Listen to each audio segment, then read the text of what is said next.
season finale to a show that has had absolutely no reason to be as good as it actually is finally out. And I'm giving you my thoughts and reactions to the season finale of Bel Air right after the jump.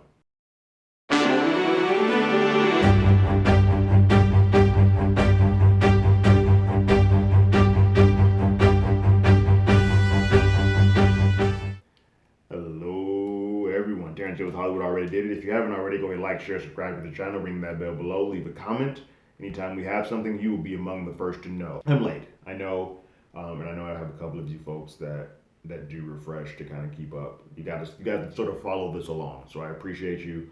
I've had a family emergency, so I had to go away and handle that, and then I took my stuff with me to try to record there. I just was not, I had everything set up. I just was not in the mood. I did not have the right frame of mind to discuss this stuff.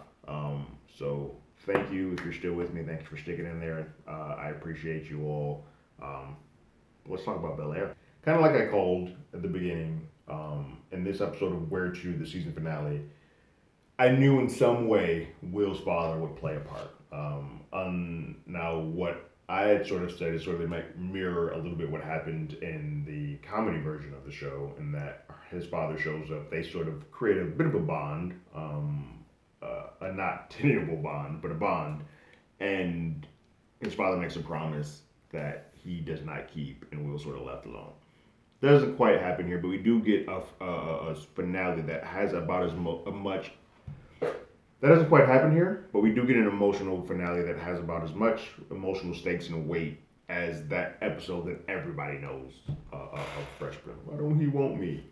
That episode. The majority of this episode takes place one day, one scene at the mansion. There are a couple of things that happen outside of it, but they all sort of center around that. We start the episode off with Uncle Phil sort of celebrating his choice to drop out of the DA race and allowing Viv to partake in her art and her art walk and kind of having an art exhibit at their place. And they're having folks over, and he's kind of now taking the back seat and letting her shine, which is good. We've seen everybody else in some way be affected by Will being there. This was the whole season was sort of the effect that Uncle Phil got from Will. And in that, Viv's made paintings about Will and all that good stuff. So, like I said, this whole season has been kind of about Will having an effect on everybody in that household and sort of making them the better version of themselves. We see Hillary having a moment where she has thought up of a plan to get out of her contract and then partner with the newer influencer played by Carucci to kind of corner the market as two badass females and take some sort of that power back that they did not have, and she's with it. So that is the thread that is going to be a part of season 2 for them. We don't get much more into that, but she also does get it in with Jazz, and it seems like everybody sort of knows that's that's the thing. We do get another hint of Michael Ealy being Michael Ealy and kind of just hanging around and whispering sweet nothings into V's head. That is a thread that I also think is going to be put back into for season 2. But the main piece of this episode comes in Will and his sort of untrusting of Uncle Phil and Aunt Viv, and his beating his father for the first time. Will's intention at the beginning of this episode is to get back in good graces with Lisa. So he's been doing everything possible. He asks Carlton what he should be doing. She's like, just talk to her and all that and that stuff. So he sets up a date.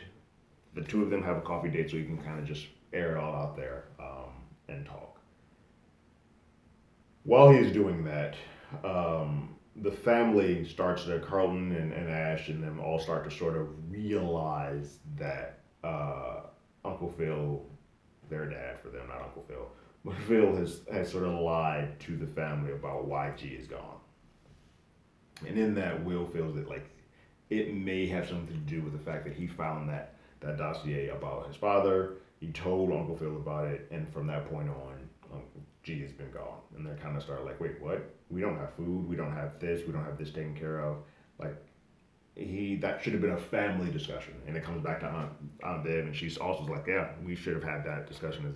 He's wearing egg on his face for making another decision about the family for the family without consulting the family. But in that, as Will is getting ready to go to that date with Lisa, um, his dad shows up, and it's played by Marlon Wayans, who comes in and decides to, this is the day that I'm going to choose violence and I'm going to act my damn ass off.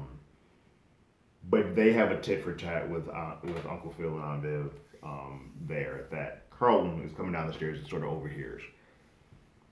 They are like, okay, we don't want you here, but you're here. Let us ask Will if this is something that he wants to do, and we will set that up for you and bring him back. But for now, you need to leave so we can go have that conversation with him so we don't blindside him. Well, that's happened. Carlton goes into his dad's office, finds the dossier, reads it, and then goes and gives that to Will. And it's a pretty jarring report for Will. He learns that his dad has been in prison for the last few years and has just gotten out. He learns that he was put in prison for robbing someone violently, and it makes him feel away. And he goes down and confronts Uncle Phil and Aunt Viv. And the majority of his anger comes in the fact that they didn't let him make a decision. And that seems to be the sort of onus of this entire season, is that everyone has sort of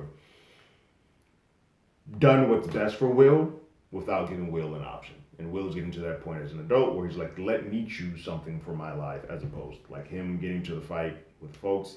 That was a choice he made. From that point on, though, his mom didn't have to give him a choice, move him to Bel Air. They felt they'd been protecting him, they've been doing this, they've been doing that. Everything has been sort of like, I'm doing this for your own good without sort of letting him do that. And that is kind of what this entire season has been about. They agreed to bring in Lou, and Lou and Will have a sit down. For Uncle Phil and Aunt Viv think they're going to still be president, and Will's like, no, y'all go, let me have a combo with him. And they have a combo. In this is the time that he's supposed to be meeting Lisa, so she feels she's getting stood up, and she gets more pissed. So that's not a good look for him. Will and Lou are at first kind of having a heart to heart and remembering things, remembering the good stuff. Like, I remember you took me to remember you take me to a Philly game. He's like, yeah, you got me into this, and I couldn't get this thing from Iverson. They start having a conversation.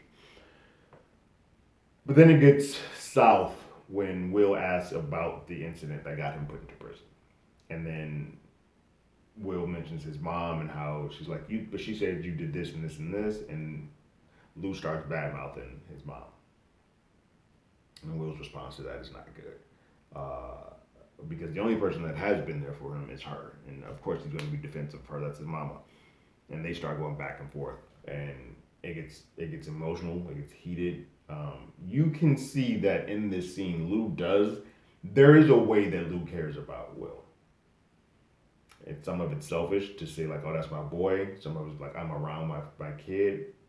But he doesn't know who Will is, nor how to approach this. And so it comes off as two just angry and hurt people trying to hurt each other more.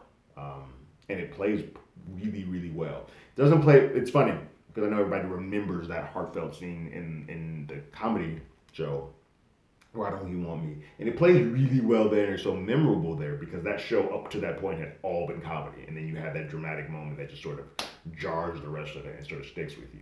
This is a little different because this whole season has all been pretty much dramatic, and so this scene does not go to the same heights as that does for that show, but it is still really well done. And it's been told that Jabari and Marlon improv a good 60% of that scene. It is a lot more, because they're not on network television, it's a lot more vulgar and aggressive and violent. You can feel the hurt and pain in those curse words and everything that they're saying to each other, and the hands that they put on each other. So they start getting into almost a physical altercation, and Uncle Phil and Aunt Viv come in to break it all up. And they send Lou on his way. Will goes up to his room to pack up his stuff, and he is essentially running away. And he leaves, He condemns both Uncle Phil and Aunt Viv for making decisions for him that he was not allowed to make, and lying to him about G, lying to them about his father, lying to him about just multiple things. He calls out Aunt Viv like, "Hey, there's a whole portion of my life that I didn't even know who the hell you were. Like, you never came to see us. Once you got out of here and got your money, you didn't care about us anymore." But he does. He directs that anger at them, and he directs love at Carlton, Hillary, and Ash. He shows them love, and he's like, "I'm going to miss them and love them," but he goes off and he runs out, and they're all sort of at a loss. Will at some point calls his mom and cusses her out too for like lying to him and trying to always protect him, and she's like brokenhearted about it all. But the person I think who's the biggest affected in that is Carlton, because for the first time in a while, Carlton feels normal, and what normalizes him has been Will, and he's the one who's like, that's my backbone. He is there for me. If Will is not here, I don't know if I'm going to be okay. So, which is a stark contrast to what he was at the beginning of the season. There's been enough growth that I am now starting to come around. Didn't think it was going to happen. I'm starting to come around on Carlton. Carlton sort of makes this mission like, I have to go find Will. And he goes to Lisa. Lisa's like, I don't care about Will, because she's been hurt because she feels he rejected him. And Carlton's like, hey, no, I had to tell you, his dad showed up today, and it did not go good. And she's like, oh, damn it. And Carlton at that moment sort of lets Lisa know, like, I need Will. Like, he's done things for me and made me feel normal again, and I have that anchor that I need, that I don't know if I can't have him. And he's pretty emotional about losing his cousin not being there. What we find is that Will is at the top of the mountain peak that happened in the very first episode when Jazz was driving him in. The one person who knows that location where he might be, you guessed it, is Jazz. And Jazz goes up there to have a convo with him, and it's sort of a heart-to-heart, and sort of just lets him know that you're now at a crossroads. Up to this point, everyone has made a decision for you. And the decision now is up to you. What do you want to do? Do you want to go back home? Do you want to hang here? The ball is in your court. Where to now? That's sort of where this season ends. A pretty solid cliffhanger. I like it. It's good in the fact that we know that we're getting a season 2. I love when shows are given that from the jump, like, hey, go play. You can do what you want. You got 2 seasons to tell your story. You might get more because this is doing well, but you got at least 2 seasons to tell your story. So you can finish this in a way that we know that we're going to come back to it in the next season. And I think they put enough little eggs here and there to sort of get that ball jumping. Obviously, if this show is Bel Air, and we're talking about this, and with him, the answer is he's going to go back to them. But what we get, if we play it sort of like we did with the show, he eventually lives in the guest house.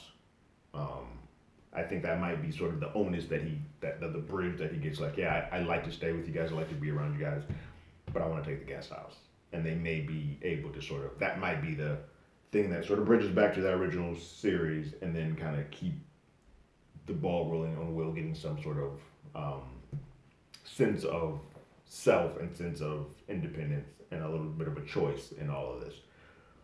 For me, a really good season, way better than it had any right to be. I think I wish that this wasn't on Peacock. I'm glad that it is not on a network, because some of that vulgar stuff and some of the things that they deal with wouldn't pass the FCC regulations and all of those things that they have here. But I do wish it was on something that didn't have a paywall, because I feel like more people need to see this. This is sort of that niche independent thing that not a lot of people are watching, but I wish more were, because it is really well done. When you think of reboots, remakes, and prequels and sequels and all that good stuff, this is a show that handles it and does it in a way that is new and fresh, that it doesn't feel like a complete one-to-one retread. And I don't think every show needs to go through it. Like, I've seen a Martin video of it being done, dramatized. I don't need to see everything done. But being the first to do it and do it well, kudos to the entire team over there with Morgan Cooper and Will and that whole Westbrook, Overbrook, that whole team. Hopefully, as a lot of things that Will has had his hand in, no pun intended, as starting to get paused and canceled, I do hope that whatever's happening there does not affect the ball moving for Bel Air season 2 because this is too good, and it's already sort of started. That I hope that they can separate Will enough, and what he's done at the Oscars, separate that from the work. All in all, a really good season. Again, I'm sorry that I'm a bit behind on this. Like Will, life sort of just happened at me. But those are my thoughts on this last season finale episode of Bel Air. What did you guys think about this first season of Bel Air and the season finale? Leave your thoughts and comments in the comments below. If you haven't, you can follow us on Twitter at HollywoodADI. You can hit us up on email at HollywoodAlreadyDidIt@gmail.com. We also have a podcast with the same name that's on Google Podcasts, Spotify, Apple Podcasts, anywhere that plays podcasts. We're there. And like always, I got my ticket. You got yours.